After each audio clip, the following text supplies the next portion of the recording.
everybody, welcome back to my channel. My name is Kim. Today I'm going to be doing my August wrap up.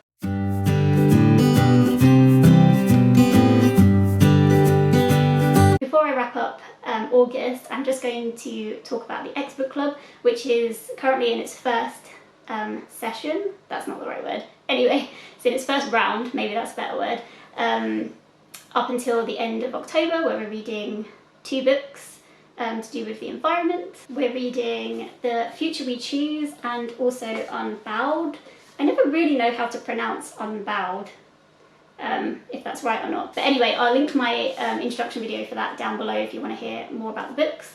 But I have started them and I'm really enjoying them so far. I say enjoying, but I just finished reading chapter 2 of this book, which outlines what life would be like in 2050 if we just ignore all the kind of guidelines for how we should change to help climate change. That was a very strange sentence that I just said, sorry. Anyway, and it was quite frightening actually. On the first page of that, I think it was the first page of that chapter, it basically said that the outside air will be so bad that we'd have to be wearing masks the whole time, every time we go outside.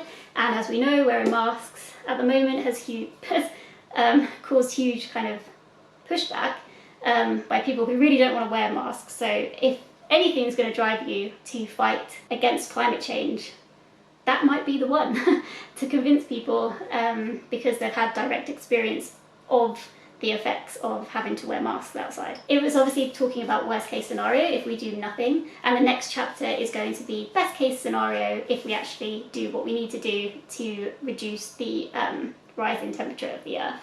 So yeah, I'm looking forward to reading that one to get some hope back into my life. But the reason I bring this up is that we've created a Twitter account and an Instagram account and a Discord account as well for the book club. So if you're interested in joining us and wanting to chat about the books while we read them, then I will link the links down below and feel free to join, and hopefully we can have some good discussions along the way.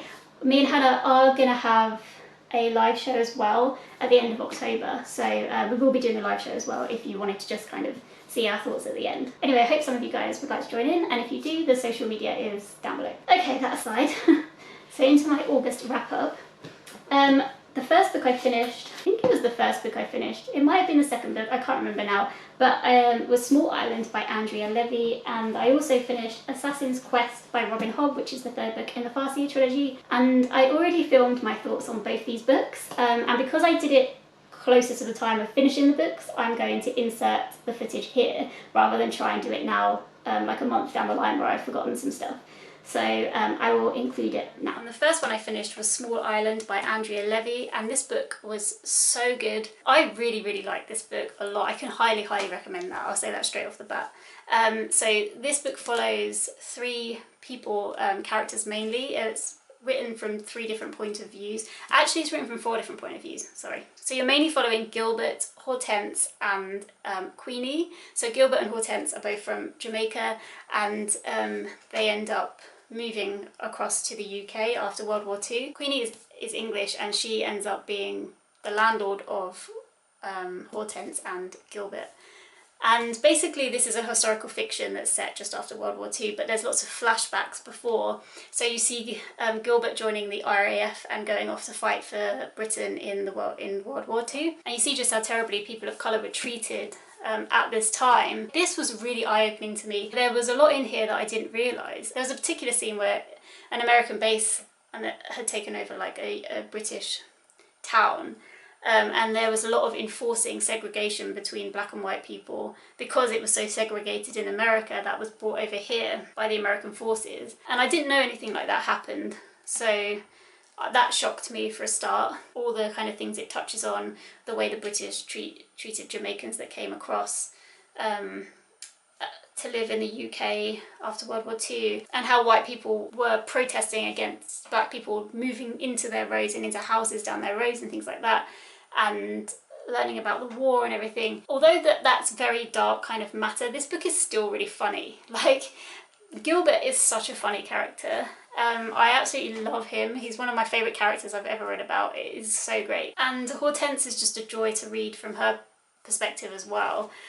Queenie I found so irritating. Oh my gosh, she really got on my nerves. It wasn't only set in the UK, it was also scenes set in Jamaica as well, so you got to see how life was in Jamaica and how it compared to life in Britain, which obviously turned out to be nothing like what Hortense and Gilbert both envisioned when they planned to move to the UK in the first place. Yeah, so highly recommend. I urge you to read this book. It was so good. And then the second book I finished was Assassin's Quest by Robin Hobb. This was massive, this book. It was over 800 pages. I think this might be the biggest book I've ever read, actually. But this wraps up the Farseer trilogy, which is a trilogy which is part of a bigger series called the Realm of the Elderlings series. So there's 16 books total in the Realm of the Elderlings. Yeah, I just really loved this whole series and this whole world that she set, and I'm so excited to carry on reading. And so I've spoken about this before, but you follow Fitz. So Fitz is the illegitimate son of the king in waiting. When he's 6 years old, his maternal grandfather takes him and hands him over to the crown and says, I don't want to look after him anymore, you deal with him. And so the crown end up using him as a bit of a pawn to do their dirty deeds, I guess. And he's pretty manipulated along the way. Yeah, so I won't really say much more than that. That's obviously the first book. This is the third book, so I can't really tell you much about it at all. But I mean, I will say there was a live show, because this Elderling Along read-along is run by Becca in the Books. And there was a live show hosted, and everybody kind of agreed that the first half of this book really is kind of dull in a way. Like, I did find it dragged, and the other two books I gave 5 stars, this one I gave 4 stars, because I was just like, it was a little bit repetitive, and things were going round and round and round, and it wasn't like there was any kind of suspense, because I felt like I knew what was going to happen, because the storyline kept repeating. There wasn't really anything that surprised me particularly, but at the end it really picked up, and then like the whole plot just went off on a completely different tangent kind of thing, and it was really good. And there was loads of like revelations about the world and about some of the characters, and it was just really great. And yeah, I've like loved this series so much. I highly recommend this too. If you like reading fantasy and you like reading about characters, then you probably have already heard about this, and you probably have already read it. But if you haven't, I really wasn't a fantasy reader before, and I just wanted to join in with the read along, to be honest. But I'm so glad that I picked it up.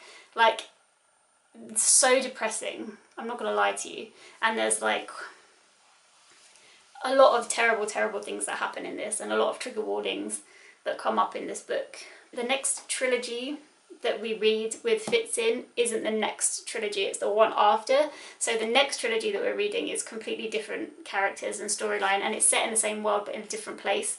So I've started that, but I already miss these characters so much, especially because they're talking about places that come up in this one. I'm like, but where are they? What time is this? What's happening? What's going on? Anyway. So yeah. Okay, back to present day, 9th of September. I only finished one other book in August, and it was Notes on a Nervous Planet by Matt Haig. And this book looks at society today and how it kind of affects your mental health and how it affects your thought processes and what you can do to kind of not let the world affect you as much. When I started this book, I wasn't really sure what to expect. I felt like, because it's kind of full of very short sections, I thought that it would feel very disconnected and kind of just like snippets of information that didn't really connect together. I'm not really sure why I assumed that, but that's what I assumed. But actually I found that the flow of the book was really good, and kind of one section led neatly onto another, and it meant that it kind of was easier to read, and you were kind of invested in what he was saying without feeling like you were thrown all over the place, which I really like. But yeah, as you can see, I don't know if you can see, but is that in focus? I tabbed quite a lot in this book. I did find a lot of what he had to say interesting. And yeah, so he just talks about anxiety and social media and the merits of, you know, leaving your phone off and outside your room in the corridor or something, so that you're not on social media just before you go to sleep, and like kind of fueling your anxieties. And he talks about how because the world is so interconnected now, and because we hear about things so fast as they happen, the worry and the anxiety kind of spreads throughout the world, and how that kind of gives communication, internet communication, power to make the whole world anxious together, and because you don't really have a respite away from all the different anxieties and things. Yeah, and so I finished this a couple of weeks ago, so I can't quite remember everything about it. It has faded a little bit, but I know that I did definitely enjoy it a lot more than I thought I would, and I got a lot out of it. I will say that I found some of the advice that he gives, or some of the things that he thinks will work, is a little bit coming from a place of privilege, because I think one of the parts in this, he talks about if you are unhappy at work, he does say if you're able to just leave, and I was a little bit like, well, I know like that probably doesn't count for most of the people in the world. No matter how down you are, you can't necessarily, or you don't feel you can necessarily just leave. I mean, yeah, if you can, great, but probably doesn't apply to many people. So I did feel a few parts were a little bit coming from a very privileged point of view. But yeah, on the whole, I did really like it. There's one thing in this book that triggered my memory of something that I kind of thought up over the summer during lockdown. He says, we might have to sometimes be brave enough to switch the screens off in order to switch ourselves back on, to disconnect in order to reconnect. And I remember just a few months ago I was thinking that it would be really good. It was when we were doing in the UK the clapping for the NHS every Thursday. And it just made me think like, well, what if one day you just had a whole day where you didn't use any technology, and that became like a thing that I feel would really benefit people.